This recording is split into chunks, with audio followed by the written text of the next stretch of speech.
today for our last class for today, which is Gender and Society. Bakit Gender and Society? Bakit nga ba Gender and Society? Malalaman natin sa quiz mamaya. Yes! So ano yung quiz natin mamaya? Ano? Di ko alam. Sana essay type.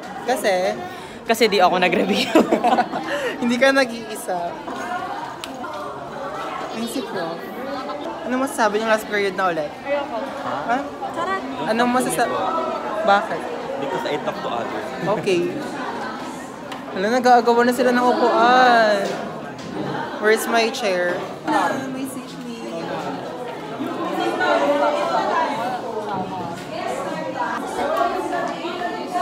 Start na.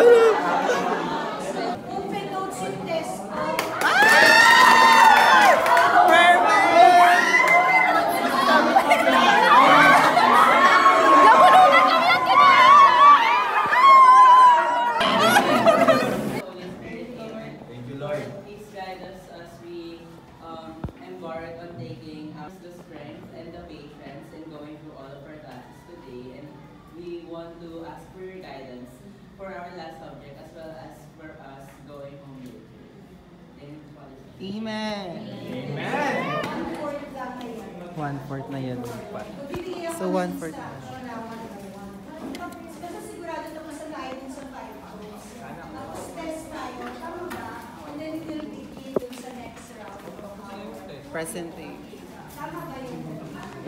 Okay. Yung pros naman, sa theater, maraming na theater natin, may experience. Tapos, yun. Tapos natin is ang film. The full length film, ang pros, madalas din sa edit. Ay, siya pa rin. Tapos, yun yung pros natin. Tapos, sa short film, rather, ang pros natin doon is more growing. It's something like bulto-bulto, so... Nung masasabi niyo tapos na po yung ano natin for tonight? Pwede maganda. O anong masasabi?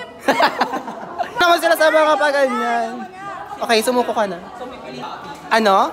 Sabi ko, alam kong pipiliin ni Bobby si Vina. Talaga? Kaya, nung ako na yung nauna, sumigaw talaga ako, Vina, parang alam mo na hindi mo makakasama yung best friend mo. At unang-una mo pa siyang pinili talaga, ano? Talaga, kasi alam kong Bakit? ano mo yun. Wala ka bang ano? Uy, gago, Ikaw ate, ano pong masasabi niyo natapos tayo? Be, ang sarap na pakiramdam dito. Parang nabunutan natin yung tiga ba? Oo, sana magdumag. Ah!